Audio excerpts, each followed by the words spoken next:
So, Cam Heyward, the Pittsburgh Steelers went ahead and ripped us a new one, which is kind of ironic because he plays for the team, the Pittsburgh Steelers, who currently haven't paid their top pass rusher yet, which I find very interesting. He's crapping on us for our Trey Hendrickson situation when they haven't paid TJ Watt yet. And they're also known, the Steelers are known as an organization that is kind of cheap when it comes to paying big contracts out. They don't like to give out big contracts. So it's kind of ironic how this whole situation is him trashing us when he's playing for an organization that does very similar things in that context. When are they going to pay TJ Watt? Who knows? They might not pay TJ Watt. There's rumors they might trade him. But we're not paying Trey. That I don't think you can really talk right now. I don't really think you can talk right now. Nonetheless, what he had to say was they don't have enough money. I dare you to pay him. And I think this is an idiotic statement because I think we do have enough money. And I think anyone who looks at our salary cap sees we have enough money. Money is not an issue. The issue with Trey is that the Bengals are going based on principle and pettiness. And that's just kind of how it is. They aren't paying him not because they don't have enough money, because they don't want to give in. They don't want to set a principle and a precedent for moving forward for all other players who might be in similar situations in the future.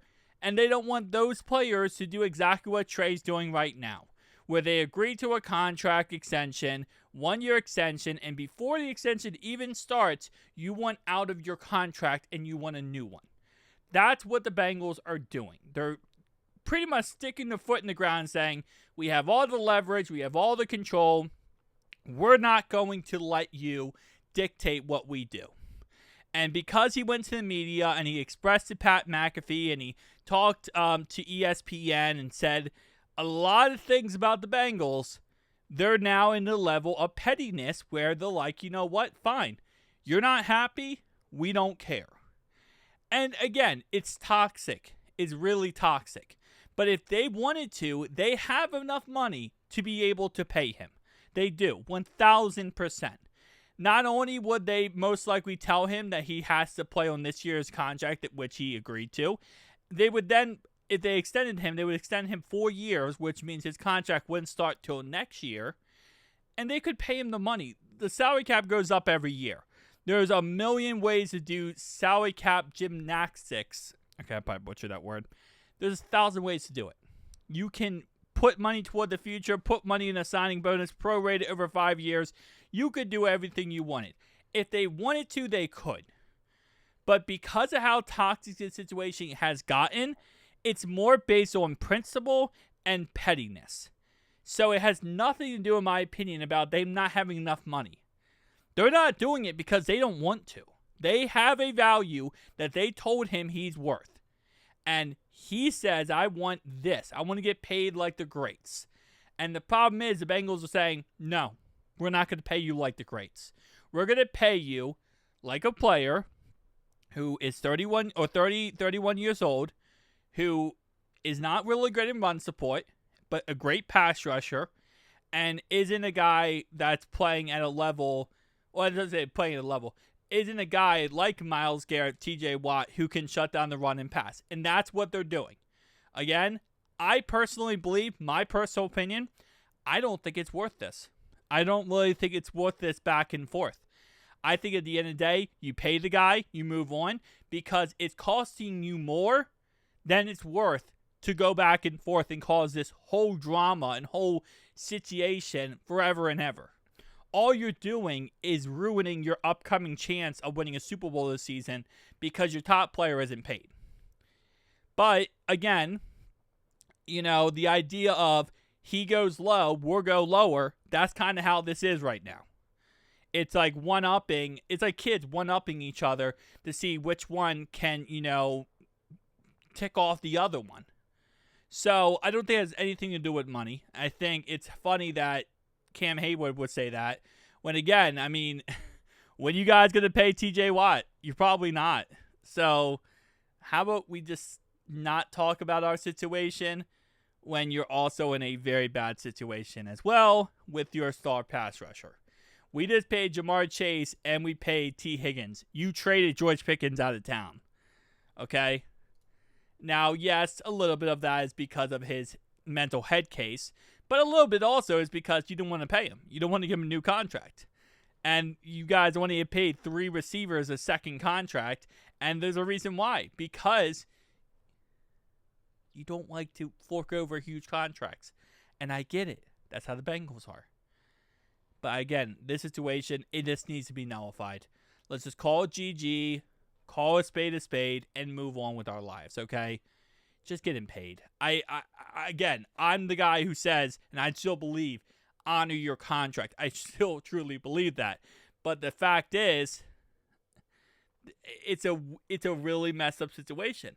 But again, from the Bengals' point of view, if they agree to this and they think, yeah, we're going to just give in and give him what he wants, then this is going to happen again and again moving forward with other players. In their head, they're thinking, okay, next player who's in a similar situation we sign a contract to, he's going to go back and say, well, you did this with Trey. You did it with Trey.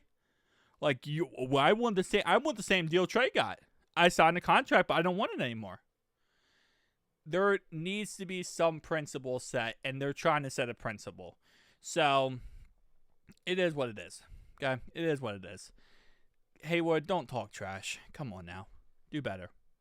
It's nothing to do about money. It's about pure principle and pettiness. And it's a toxic relationship between Trey and the team. But it is what it is at the end of the day.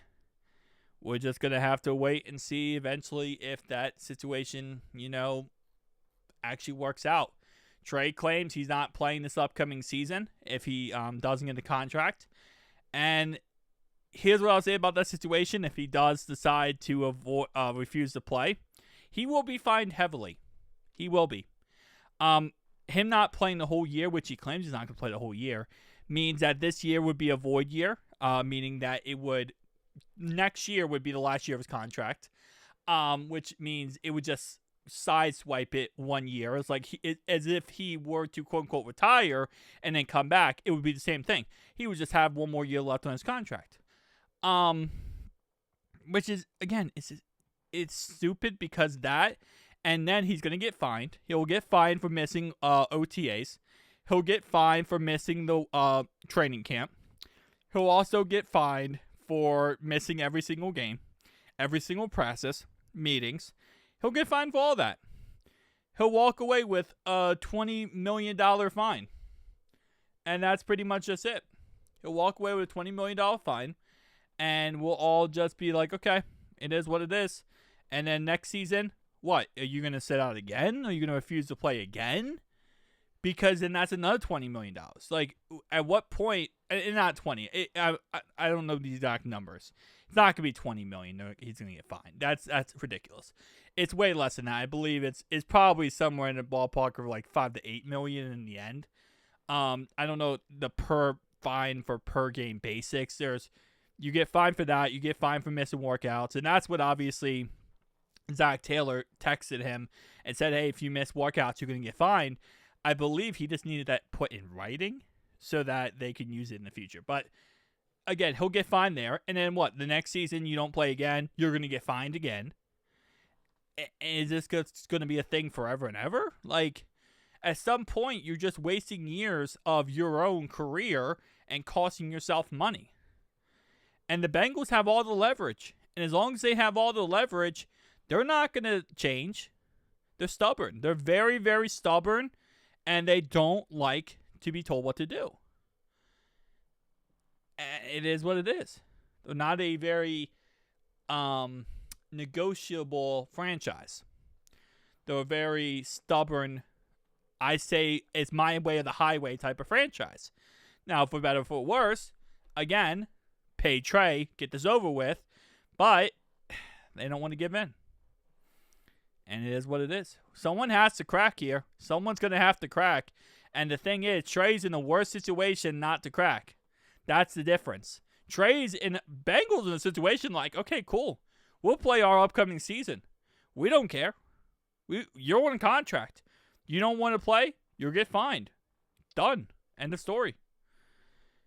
It's toxic, man. It's toxic.